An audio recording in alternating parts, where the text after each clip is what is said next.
the state of Michigan attending evangelistic meetings. In our tiny little church in small town Lakeview, we've had 14 to 16 people each night. So please be praying for the Michigan prophecy meetings. But today, we are talking about the topic of media. And obviously, many of you probably have heard of Media on the Brain.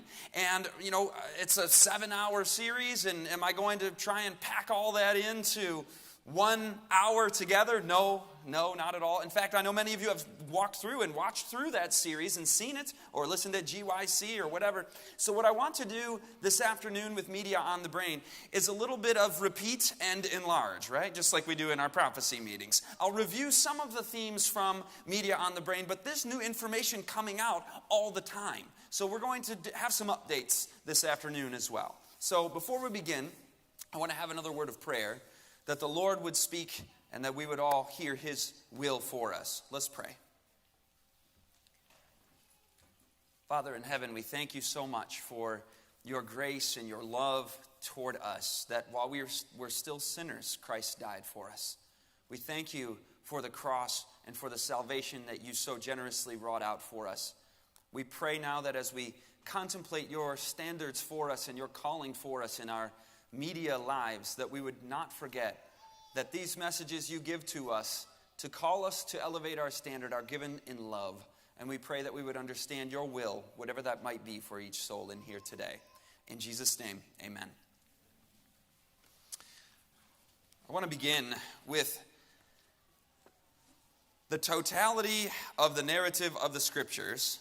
I want you to think for a second from the fall in Eden until the close of time.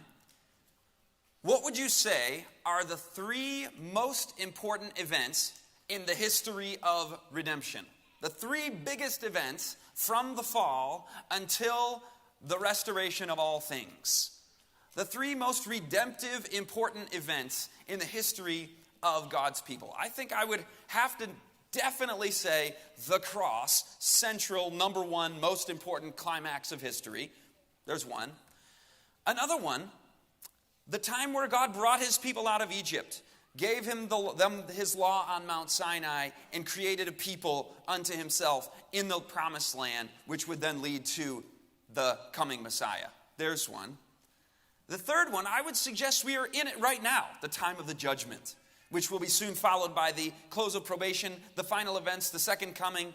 We'll call that all one event, okay? So the cross and resurrection and ascension of Jesus Christ, one event. The whole Exodus experience and the creating of the people of Israel. 1, 2, 3. Now, what do all 3 of these have in common? If you look at all 3 of them, you notice something involving children. At the time of Moses, when he was a baby in that little basket boat, boys and girls, you can answer this one. Who was it that saved Moses' life by hiding in the bushes and then jumping out and talking to the princess?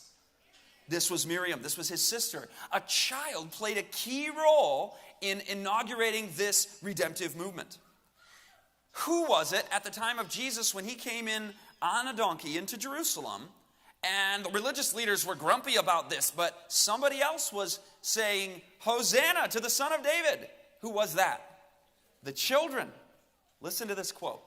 It says, as the children sang in the temple courts, Hosanna to the Son of David. We will have the rest of the quote momentarily. That's all I can remember from memory. We really did test this out, and it was working. So also the children of the last days, paraphrasing, will go forth, endued by the Spirit of God, to do a work that the older members of the church cannot do because their way will be hedged up. In the closing scenes of this earth's history, the children will go forth in spirit and power, and they will do the work at a time that the older members of the church cannot do it. Did you catch that? Just as the children in the temple courts sang Hosanna to the Son of David and ushered in Jesus' first coming into Jerusalem, so also the children will be the ones who do the final work, the final mission work. When the adults, they're not allowed to legally. Their way is hedged up. It is the children who then go forth. Is that not powerful? Now, if the devil knows this, if Satan knows this, he knows the history of the Bible, he knows the prophecies, he has access to these things. Do you think he's going to try and prevent these things from happening? Do you think there will be a special attack upon the family, upon the children, at each of these points in history? Pharaoh's wicked edict upon the children of Israel involving the Nile River. The other one at the time of Bethlehem. Herod saying all the boys in and around Bethlehem. And then, today, the question is, not if, but how, is there a special target and attack upon the children of the last days?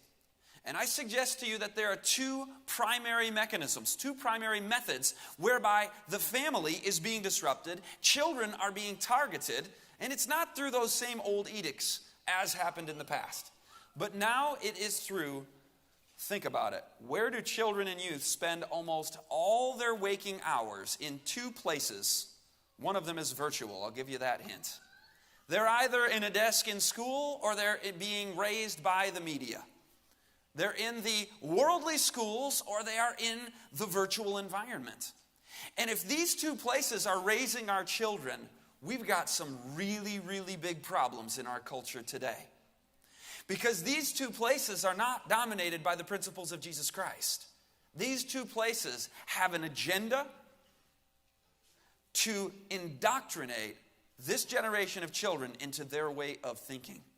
There's an amazing statement from Child Guidance. I'll have it if we get the slides, but I'll paraphrase it for you for now. We're going to try a different clicker, aren't we? Yep.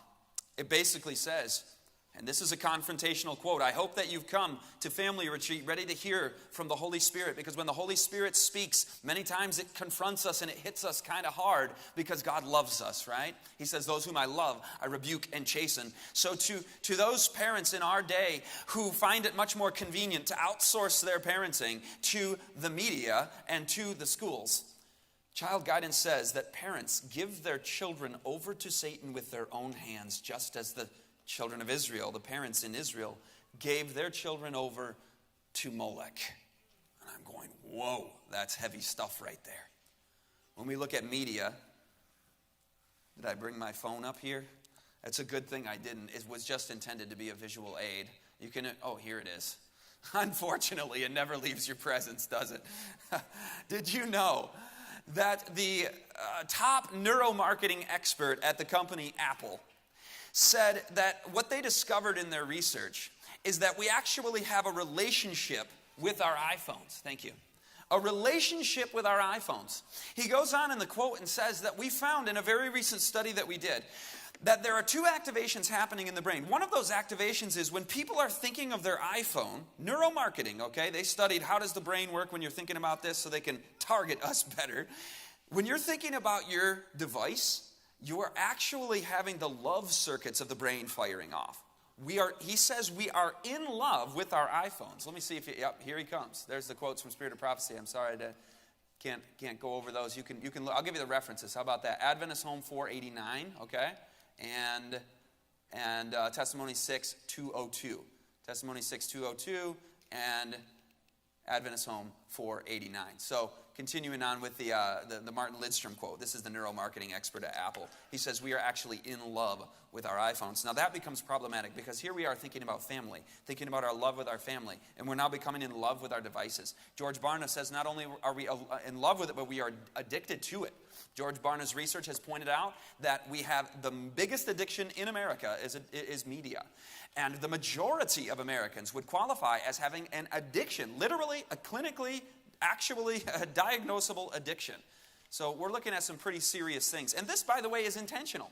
The CEO of HBO recently came out and said, yeah, you know, we realize that we're trying to build addicts. We're trying to build video addicts. This is our business. What we're in the business of doing is building addicts, building video addicts. So this is an open agenda to say we are really trying to get people addicted so they can't help but come and continue to consume our products. There's the quote, parents give their children to Satan with their own hands, like the apostate Jews, making them pass through the fire to Molech.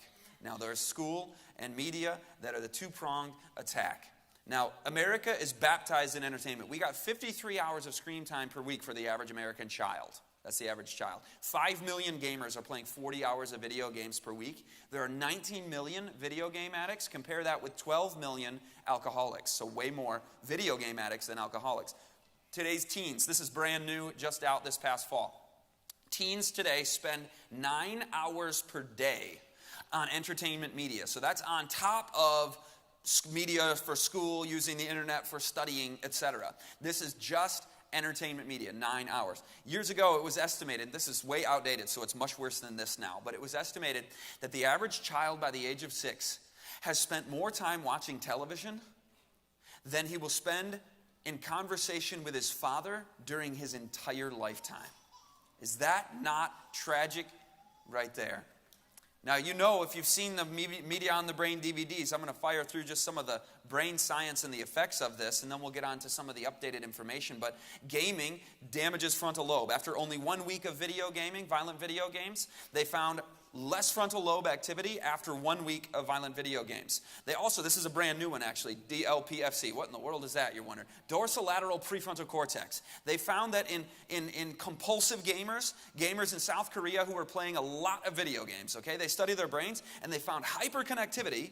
That means way too much activity going on between one area of the brain and the other, which is an indicator of what they called lack of impulse control.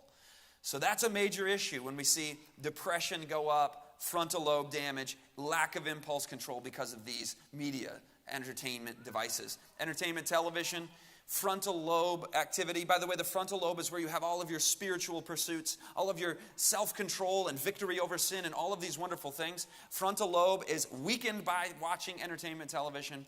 And the limbic system is enhanced. The limbic system is the area of the brain where you actually have those impulses and those emotional outbursts and those lusts and those anxieties and fears and aggression and all of that becomes stronger the more media we consume, and the circuits in the brain that gain control over that become weaker the more media we consume.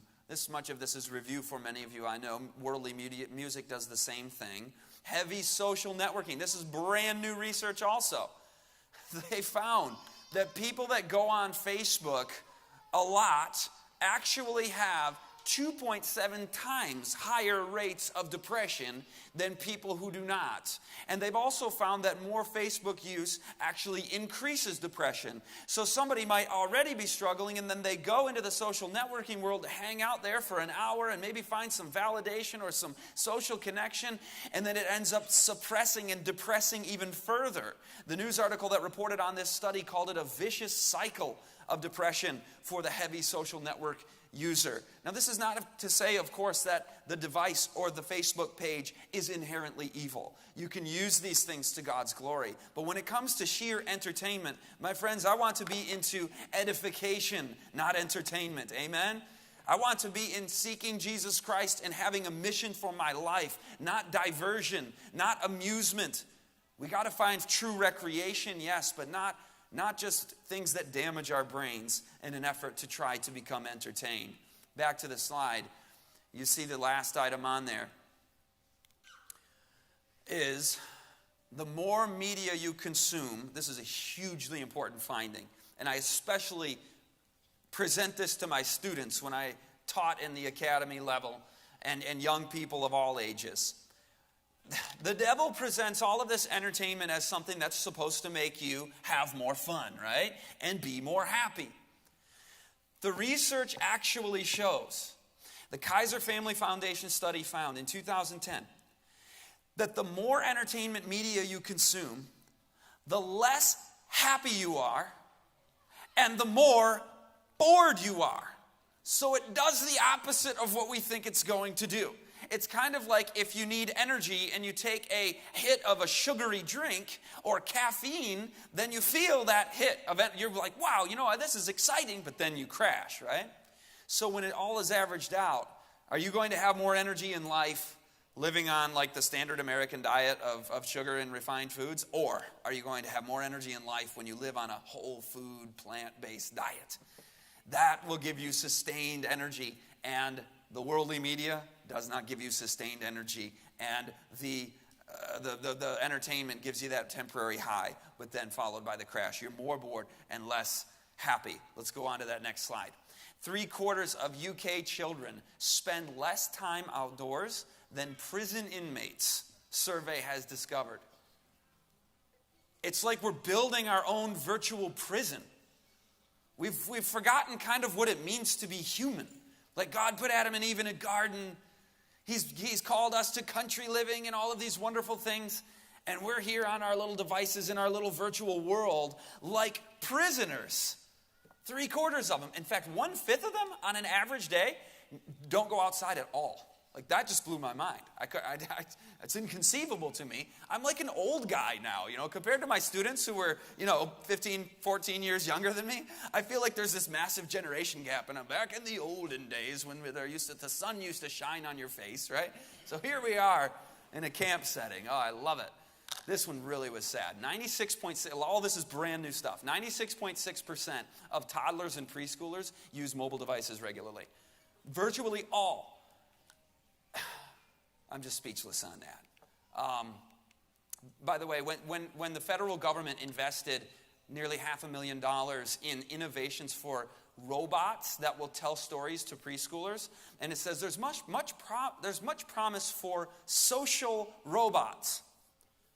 Now, that's got to be an oxymoron, right? I mean, can a robot actually provide social bonding of any meaning? Well, people think that it will. Do I have this one next? This is just an outrage. Yeah, I'll get to it. There it is. Would you marry a robot? Artificial intelligence will allow people to find lasting love with machines, experts claim. So people actually think we're going this route, and we're going to just toss out this whole thing called family, and we're going to not have human relationships anymore. We're already roboticizing all of our relationships. All of our communications take place, and meaningful conversations take place over texting or Facebook messages. Not that there's anything inherently wrong with a text. Of course, it's an efficient way to communicate. I'm all about that. But we're losing what it means to be human, you follow, right? We don't go outdoors. We have social robots to bond with the preschool children and tell them stories. How sad is that? Instead of being on mommy's lap and hearing the story, we're bonding with our devices, with robots, with the characters in our favorite shows and movies. The children go to sleep at night with the posters and the bed sheets of their favorite cartoon characters, the stuffed animals of Mickey Mouse, etc. And that's nothing new. That's when I was a kid too. But all of this is supplanting the family bond. The more that we let this crowd in, the less time and attention and bonding we have together as the family. Let's go back to the slide. This one here, a recent report from the American Academy of Pediatrics found that commercial media is radically transforming the way children play. The report found that even though free and unstructured play is essential to the cognitive, physical, social, and emotional well-being of children, I got to pause right there. That's supported by child guidance. It says children find diversion and development in play. You can put that into your E.G. White search app. See, these things are useful. But then, I don't want to live on it, but you can find that children find diversion and development in play. So the quote goes on. It says, however, though, the amount of time that 6 to 8-year-olds spend playing creatively has been declining dramatically over the 1990s. And this is 11, 12-year-old research. It says for 9 to 12-year-olds over the same period, creative play has declined a staggering 94%. Did you catch that? A 94% decline is almost a 100% wipe out all creative play decline.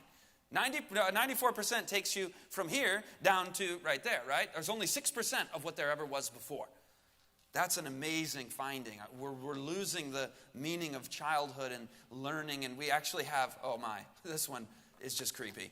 The recent cuddling with strangers craze. You see, when we lose that family bond, people are so empty, and they've been raised without this. And you now have a generation coming on the scene of millennials who are like, I just need to hug somebody. So they literally have apps to go find people to snuggle with, strangers, and cafes, snuggling cafes in big cities where you just go and cuddle with people who hire out their services. I know, this is weird. I don't even want to dwell on that any further. That's how crazy our culture is getting because we're so empty and sick and diseased of the mind with our social loss. Lonely? This chair will will hug you back. In South Korea, South Korea is like the capital of just being wired into your video games 24/7, okay? So they're empty too. And so they go, well, I need hugs. Let's invent a chair that will hug you. What is going on?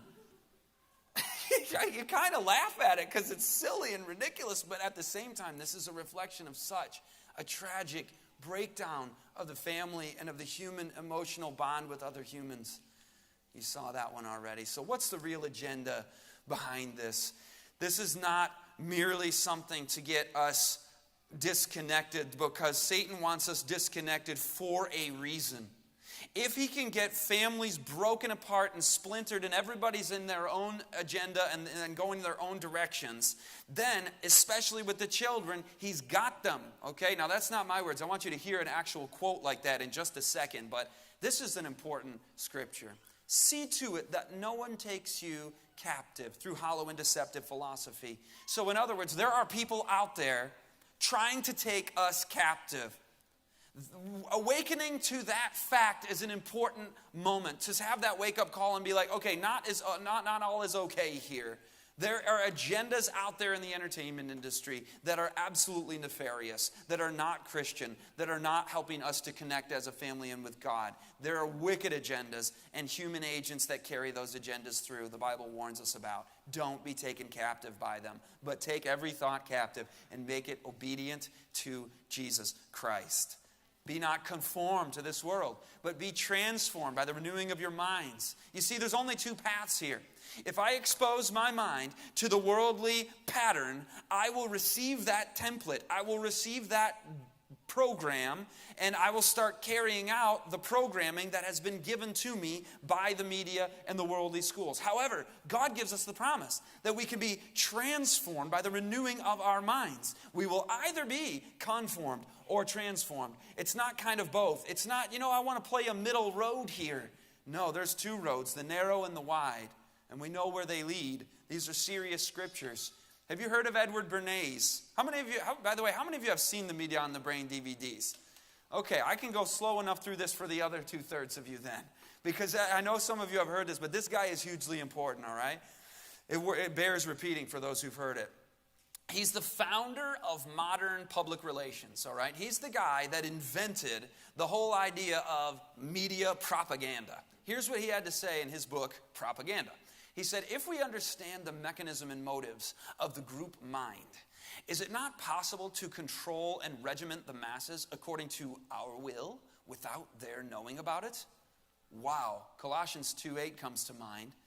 There are agendas, aren't there? He says, we're going to control the mass mind and they won't even know about it.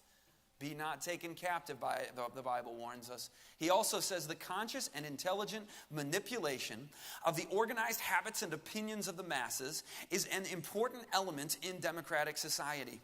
Those who manipulate this unseen mechanism of society constitute an invisible government, which is the true ruling power of our country. We are governed, our minds molded, our tastes formed, our ideas suggested, largely by men we have never heard of. That's an amazing claim from almost 100 years ago. He was the nephew of Sigmund Freud. They knew a little bit about the human mind. Sigmund Freud was the founder of modern psychology. And he said, every thought and behavior and people's tastes and their habits and all of this is downloaded into them by us. We pull the wires that control the public mind, is how he put it in a different quote. We are the invisible government. We will control the mass mind, and they won't even know about it. Now, if he could say that 100 years ago almost, how much more influence and manipulative power can the powers of this age have? Because they've got way more money. They've got way more technological capacity. They've got 21st century methods of mind manipulation. So Edward Bernays was just launching this, and today we live in a world where we have a programmed, mind-controlled society, and I say that literally. And it starts from a very early age. In Bernays' day, when he was doing his advertising programs, he was not advertising directly to children.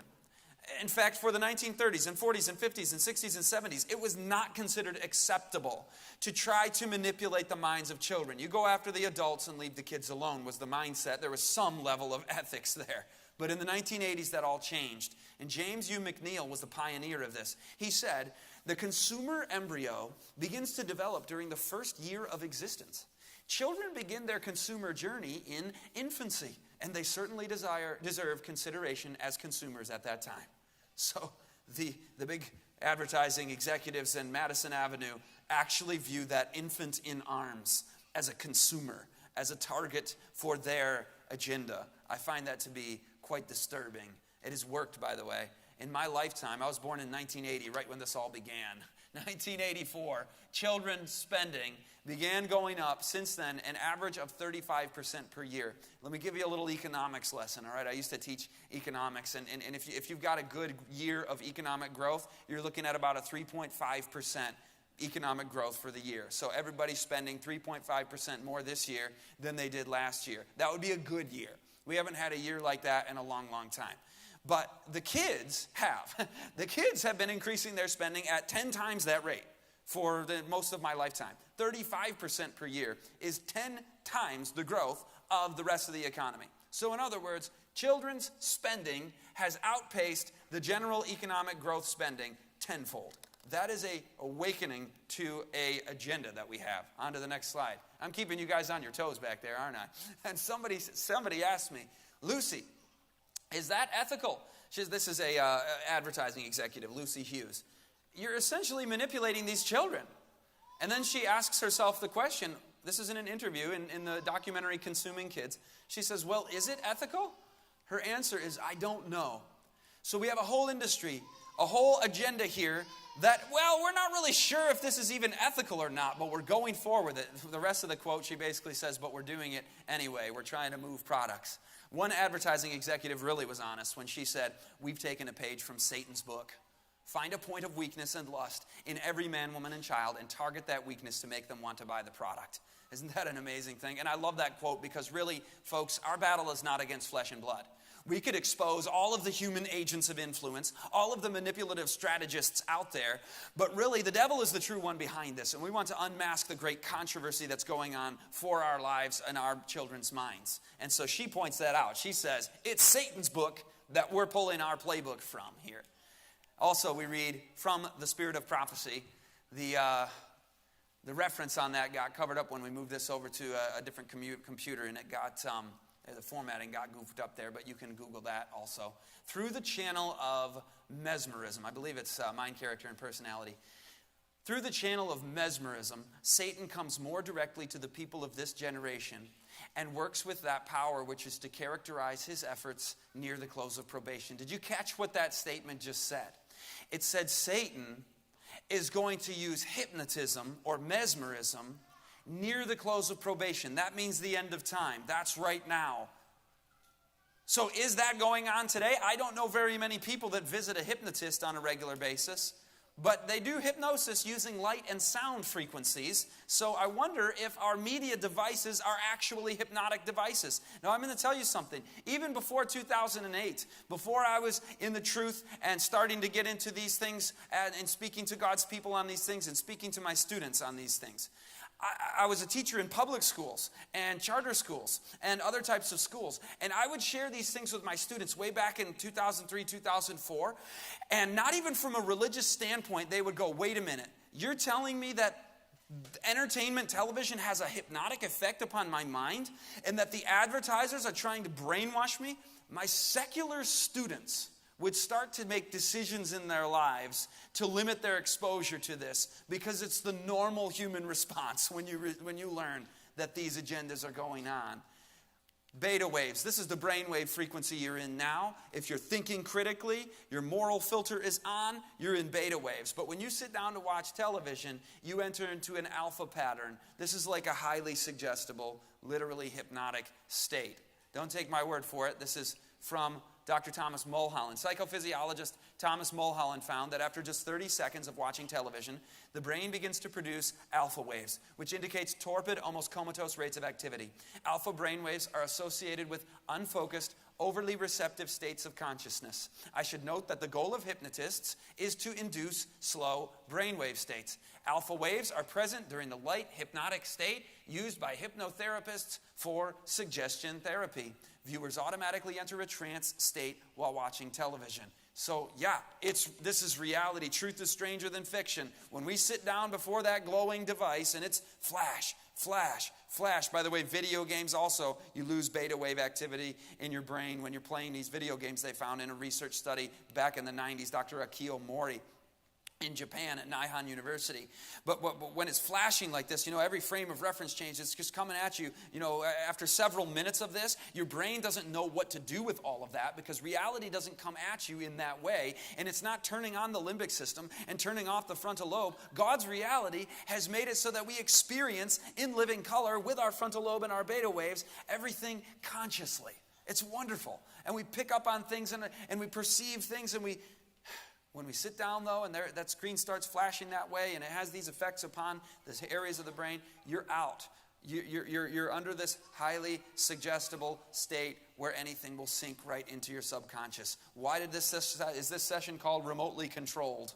Because our children are the target of the enemy through the media and the schools. And it's time for God's people to say how irresponsible of us to allow our children to have their minds open by people we don't know, by people we don't trust, who have said they are taking a page out of Satan's book, who say in other quotes, I think I have it coming up, that they don't just shoot for the 14-year-olds, they own them. Oh yeah, that's Mark J. Ryan. I don't have time to show him. Let me see. Yeah, here's MTV founder. The strongest appeal you can make is emotionally. If you can get their emotions going, that's the limbic system on. If you can get them to forget their logic, that's the frontal lobe off. He says, you've got them. They know exactly what they're doing, many of them. At MTV, we don't just shoot for the 14-year-olds, we own them.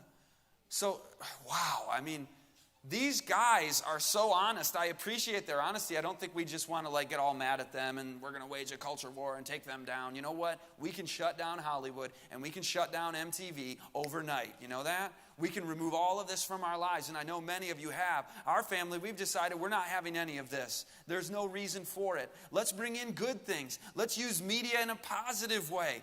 Enough of this entertainment culture. Now, this has been going on for decades. I got to show you this quote. Actually, let me tell you about Mark J. Ryan first, then I'll show you the quote by Bertrand Russell. Mark J. Ryan is a professional hypnotist. You don't see him on the screen because he's in a video clip that I don't have time to show. But he talks about this movie, Inception. This whole video clip of him explaining this is all on the Media on the Brain DVDs. Is disc 2 if you wanted to go right and find Mark J. Ryan. But for about 8 minutes, he goes on and explains how this movie, Inception, was a deliberate hypnotic session. When you sat and watched this movie in the theater, in your home, they used hundreds of methods, he says, to get into the subconscious mind of the viewer of this movie. And he explains that a lot of what goes on in Hollywood is nefarious. And so he doesn't even watch TV. He's a professional hypnotist, Mark J. Ryan, professional hypnotist. And he says, I know what they're doing and it still gets in there, so I'm not watching it. But he says, this was the best movie ever because it did a really good job of hypnotizing people and healing them. Now I go, wait a minute. That's not where we get our healing from. We get our healing from Jesus Christ. Hypnotism is spiritualism. We don't want to mess with that. I had some experiences as a youth doing all sorts of foolish, rebellious things that I won't even talk about. Spiritualism involving hypnotism, demonic stuff, very, very dark. I promise you. Take the Spirit of Prophecy's word for it.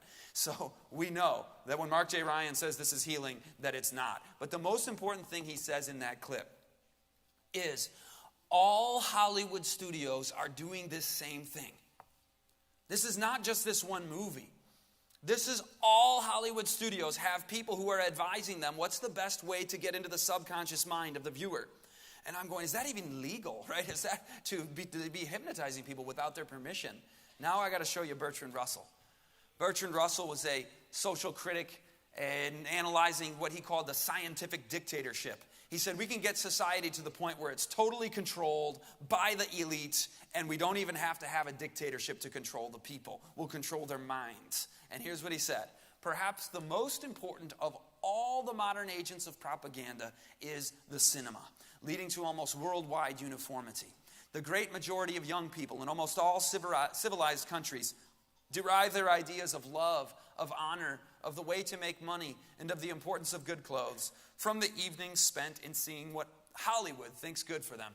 I doubt whether all the churches and schools combined have as much influence as the cinema on the opinions of the young. The producers of Hollywood are the high priests of a new religion. Isn't that an amazing statement from a secularist? He's saying, we've got a new religion in town, folks.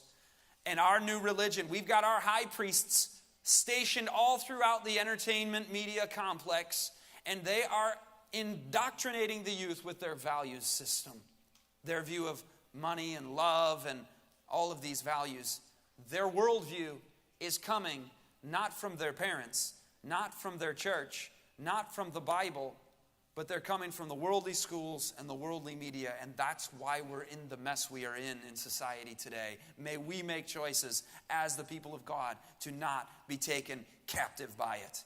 Amazing quote by Bertrand Russell. You've seen the MTV one. Let's skip right through that. Now, we say things like, well, it's not a big deal for me to watch bad things, because when I watch bad things, I'm not doing them. I'm just watching them. Now, Romans 1 said, there's all these horrible sins that God gets very upset about. And it says that some people, at the very end of the passage, it says some people don't do them, but they approve of others that do them, and they're partakers of it themselves then. So when we watch it and are entertained by it, if it's a bad thing, then we are a part of it. But we're a part of it in a scientific way too. Why is there a picture of a monkey on the screen with peanuts? This is an amazing scientific finding, okay? By the way, it doesn't matter what the content is of the entertainment media. If we're listening to worldly musical styles and we're playing violent video games and we're watching entertainment television, even if the message is moral, even if the message is okay and acceptable, the form of media itself has these brain-damaging effects that we've discussed and these hypnotic effects that we've discussed. So the whole thing of evaluating the content really is not the main discussion to me. To me, for my family, I go, okay, what is this form of media going to do to the minds of my children, regardless of whether there is moral or immoral content in it? But then we watch the moral stuff, and I acknowledge that it's good that people are taking steps away from the bad to the good, but that stuff is just as damaging to the brain. But the immoral stuff is way worse on a moral level, of course. This study proves it, okay? They had this monkey, and the monkey was being monitored by a brain monitor, and they were taking a look at what goes on in the monkey's brain while he does various activities. One of those activities was they had the monkey eating peanuts, okay? And then they take a break after they learned, oh, very interesting, that's what goes on in the brain while he eats peanuts. Now they set the peanuts over here, and now a scientist is eating the peanuts, but the monkey is still over here, and he is watching peanuts being eaten, okay? So he's not eating peanuts, he's merely watching peanuts. You see where we're going with this? Okay, now what they found is the exact same neural signature, the exact same brain scan took place when he was watching the peanuts being eaten as when he was eating them himself. So they said, this can't be true. They discovered this amazing new thing. They called it mirror neurons. They said, confirm it. We're doing more studies on this. And they found that what you see with your eyes, your brain interprets it as if you are doing it yourself, not merely seeing it. Now, that was a wake-up call. So I can't say things like I did when I was a rebellious youth, horrible choices in the past, and I would say, oh, come on, I can watch this and listen to that, and I can play this, and it's not like I'm going to go out and do it, so it doesn't affect me. Well, time out. Doesn't the Bible say that if you lust after a woman in your heart, that's like adultery? And if you hate somebody in your heart, that's like murder? So what happens in here is my character. It doesn't matter if I go out and do it. If I'm beholding it and experiencing it in here, thoughts work out actions. Actions become habits. Habits perform character. And that determines destiny. So my thoughts are really where the battleground is. And the media implants all of these evil thoughts. I want to have nothing to do with it. Go back to the screen if you would. I want to show you something else. I'm going to skip that for the sake of time. Because when we go to the moral stuff, we say, okay, you're wondering, what was that frog in the pot? It's all on the DVDs, but this is new stuff, okay? I want to show you this new stuff. Anything you're missing is on the DVDs at the booth back there. Convicted heavy metal Christian singer admits being atheist duped fans to sell music. And followed by Kirk Franklin, Christian gospel singer, to appear on Kanye West's blasphemous gospel album with a whole lot of cursing. And you're going, what in the world? I thought these were the safe things. You know, our family, we had strong convictions and we stopped watching the R-rated movies and we started going to the Christian, worldly sounding music. And we found their front man admits that he was an atheist all along. In fact, the whole band became atheists. In fact, he says 9 out of 10 of the bands that we toured with were the same thing. They were faking it to sell records. I'm like, are you kidding me? This is the Christian music industry of today? 9 out of 10 of the bands he toured with were actually not Christians. And there's a whole lot of dirt out there that we don't even need to drag up. What's going on in that industry? It's not good. And so when we move away from the worldly media to try to find more, wholesome things, be careful and cautious and proceed with the guidance of the Holy Spirit. I want to show you something else too. Going forward with this, you think of Lucille Ball as pretty innocent, right? We don't watch the modern stuff because it's so, high intensity, overstimulating, and it gives kids ADD, and, it's filled with this horrible stuff. So we watch the old stuff together. Well, you put the old stuff on, and actually the original movies in the 20s and 30s, the scripts for those were demon-inspired. I have whole quotes on that in the whole seminar. But here you have one, come on, Lucille Ball. I mean, she's not as bad as those people that were devil-inspired in the 20s and 30s who were like very sexually inappropriate. She's very appropriate. But then they have a seance scene in the show, and it's explained in her biography that there was a spiritual manifestation of her friend that appeared to her and told her to start this show. So her dead friend. So demon-inspired through these things that are even seemingly innocent. Speaking of seemingly innocent, how about this one? Who do you think would say something like this in the secular music industry? We were doing witchcraft, trying to do witchcraft music. Well, I guess I misspoke. It wouldn't be secular music then. It would be witchcraft music. But who would say this in the witchcraft music industry? You would think this is some dark, evil satanic band. Nope. He says, I'm doing a spiritual sound, a white spiritual sound, religious music. That's the whole movement. That's where I'm going. It's going to scare a lot of people. Said Brian Wilson of the Beach Boys. Now, when I look at the Beach Boys, who will appear on the screen, there they are. They don't look like satanic people, right? So Satan is way too clever for us to walk into this naively thinking, you know what? I'm just going to stay away from the things that are blatantly and obviously bad, and then I'll be safe, right? Now, we shouldn't be feeding at the devil's buffet to begin with, because when we're over there, there's things we think are okay, but they end up turning out to be like, what? That's a surprise moment. How about before I show you the most innocent of all, you know what, this lady on the top left starred in an actual witchcraft movie, a movie about witchcraft, and she said in her experience, a lot of actors who don't mention their names, of course, are very much into this. Into witchcraft, into the occult. You can take that off the screen, guys. So what she's saying is, she knows all the people on the inside. She knows the people in the entertainment industry. And their spiritual perspective, a lot of them, in her words, is occult, witchcraft, spiritual practices that are absolutely dark and demonic.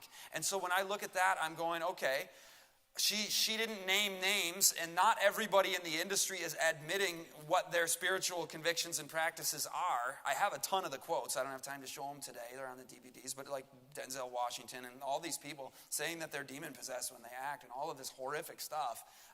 They admit it. But then she comes in and says, a lot of these actors and actresses in the entertainment industry are involved with this. So at that point, I go, okay, well then, I don't want to take my chances, right? I mean, even if something seems innocent, I don't know these people. Why am I bringing them into my home and into my life and into my children's lives to be a part of the upbringing of my family? Not to mention it's diverting us from each other, as we discussed earlier, which is maybe the most important part of the whole message. But speaking of innocent, I think this is the most innocent of all. Oh yeah, now I step on a lot of toes, including my own, because I loved this horrifically evil thing when I was a kid. I didn't know it was evil. I thought Disney was a happy, nice, thing. But, it's loaded with spiritualism and magic all over the place, right? I mean, you don't have to have a whole lot of spiritual discernment to see when you turn on Disney and you hear lyrics like Aladdin sings to Jasmine. He says to her, no one to tell us no or where to go. That's the main theme song of one of the movies that they put out. The idea is there is no right or wrong. In fact, Frozen, the highest grossing animated film of all time, the main theme song of that, the lyrics say, no right, no wrong, no rules for me, I'm free. Is that not the message of our degenerate age, of our postmodern, moral relativistic age, where you can do what you want, feel what you want, be what you want, live how you want, and everything's cool because there is no more right or wrong. No right, no wrong, no rules for me. I'm free. Now, Disney is not blatantly in your face satanic, but are there undercurrents of the devil's messages? In fact, it's not really an undercurrent. It's kind of in your face. No one to tell us no or where to go. By the way, he's singing that to her as he's wooing her romantically and getting her to leave her father and his ideas of her future. And he's this like bumbling doofus kind of guy. And she knows better because she's a youth and she has this handsome romantic guy. And so he sweeps her off and says, tell me, princess, just when's the last time you let your heart decide? Wait a minute, that sounds an awful lot like what the Bible warns us about. The Bible says the heart is deceitful above all things and desperately wicked. Who can know it, right? If the heart is deceitful above all things, why would we let our heart decide? But that's the message in the song from Aladdin to Jasmine. Let me show you something in this. I'm not going to show you the movie, obviously, but let me show you a picture. He also takes her up above the clouds on this.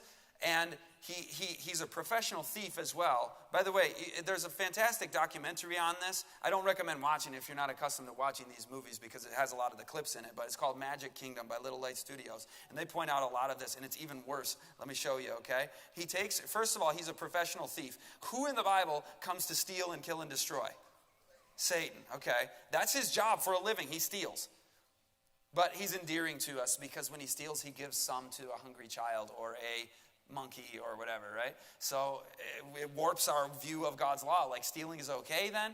But then also, he takes her up above the clouds and takes her up on a high elevation. And he says, I can show you the world shining, shimmering, splendid. Wait a minute. I can show you the world in its splendor? Who else took somebody up onto a high elevation and showed him the world in its splendor? Or in its glory if you're looking at the King James. Matthew 4, Satan took Jesus up on a high mountain and showed him the world in its splendor. Word for word from the song, I can show you the world, and it's splendid. But then he takes her above the clouds. Who was it in Isaiah 14 that said, I will ascend above the clouds? This was Lucifer's climb heavenward, seeking to take the position of God. So there's an awful lot of interesting coincidences in this song. And there's more. After that, he sings to her this statement. He says, I'm like a shooting star. Now, wait a minute. Why is he telling her he's like a shooting star? What does that mean? I know of somebody in the Bible who was likened unto a shooting star. O Lucifer, son of the dawn, O morning star, how thou art fallen from heaven. A fallen star, a shooting star, Satan again? Weird. Okay, but then he says, I'm like a shooting star. I've come so far, I can't go back to where I used to be.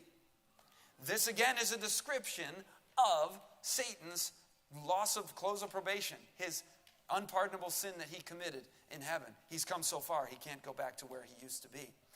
Then, this is the icing on the cake. Before I show it to you, actually, I use the analogy of, when you're investigating evidence and you're going through, an academic process of trying to draw a reasonable conclusion, you want to make sure that you have supporting ideas and that this is making some sense and that alternative theories would not be more likely, etc. It's kind of like if you're walking through the woods and you see a fence post in the ground and you look at that and you go, why is there a fence post? That's kind of weird. But you probably don't draw any conclusions about the fence post.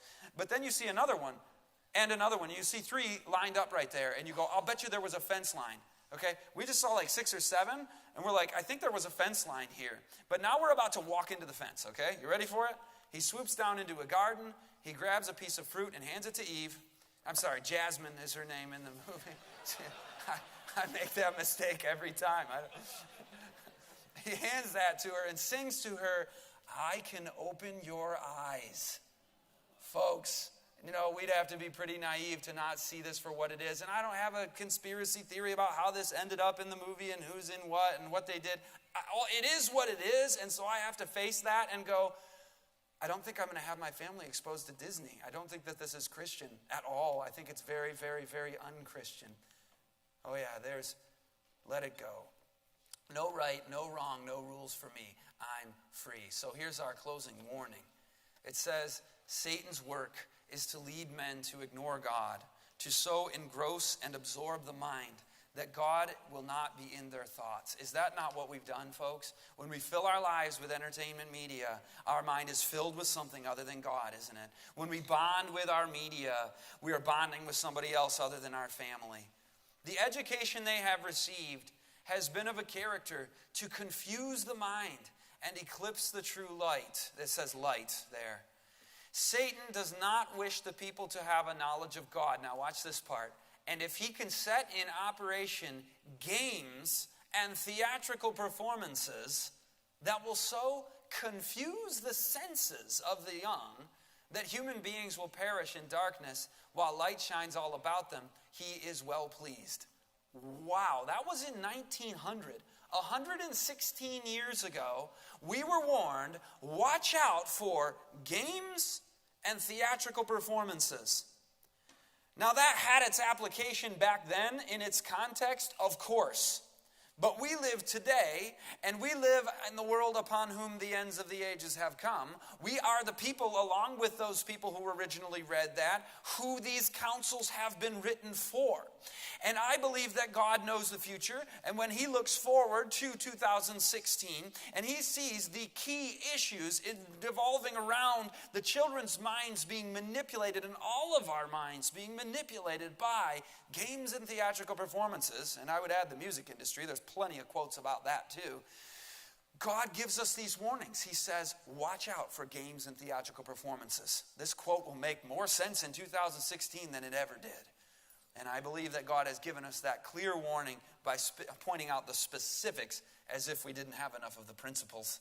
We have the principles, and we even saw fit to give us that advanced warning of the specifics. And so what will we do with this information as the people of God?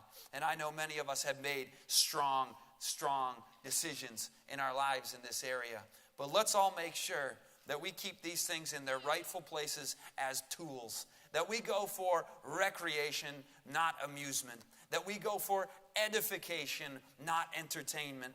That the just fun and emptiness of this world is not our aim. The stimulation of modern entertainment, which actually makes us more bored and less happy, that's left aside for pursuing Christ together as a family, for doing life God's way. And that means something different for each family on what your giftedness is and what your children's interests are and what you might be called by God to do, to get outdoors, to do his work, to be in nature, to win souls. That has 100,000 different variations to it. And this is the wide range that God has given to us to explore. He says, of these ye may freely eat. There's one tree, he says, don't go there. Don't go to the worldly media buffet. Don't live so attached to the virtual world that our bond with our closest human relationships suffers because of it. I'll tell you something. As I've looked around at solid, good Seventh-day Adventist families, including my own, I confess, the thing that tends to creep in more than anything else is not all the worldly stuff. That's important for those of us who are, wrestling with this and thinking, where do we land on that? But for those who are really high standard, we're going by the Bible, we're reading Spirit of Prophecy, we're really all in on this. Is this thing ringing and interrupting that time with the kids? Are we on there all the time with our social network? Because these things are morally innocuous in small doses, but all of a sudden they start to creep in and crowd out. How do we find boundaries? What times of the day are these off? What times of the day are we dedicated 100% to focusing upon each other? As if we don't have family, if we don't have those relationships, what do we have? A couch that hugs you. A robot that reads stories to you. This is the best our culture has to offer. Snuggling with strangers? It's gross. I mean, God has given us such a beautiful paradigm. It shatters the worldly model. We don't need that. Amen? Am I supposed to close with prayer and dismiss, or is somebody else coming up? I close with prayer and dismiss. All right. Let's pray, shall we?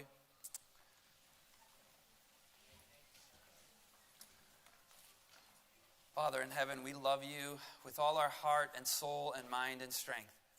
And we thank you for giving us the gift of family. We thank you for giving us the gift of media that is being used right now to stream these meetings, that we can use to spread the truth, that we can use to advertise evangelistic series and every form of using media to your glory. We thank you for that. We affirm that and praise you and ask for your guidance that we might find ways to do that in the correct balance, just totally denying all of the worldly things from creeping in and the excessive uses of these media from creeping in. We thank you for your promises that you have given to us, the ultimate gift of your Son, Jesus Christ. And for that, we know that we owe you an infinite debt of gratitude. We know we cannot purchase your love. We cannot earn your grace. But we do want to pour out all of our lives to you in dedication and to our families and to you, that we might be as shining stars in the universe, showing this world a better way. In Jesus' name, amen.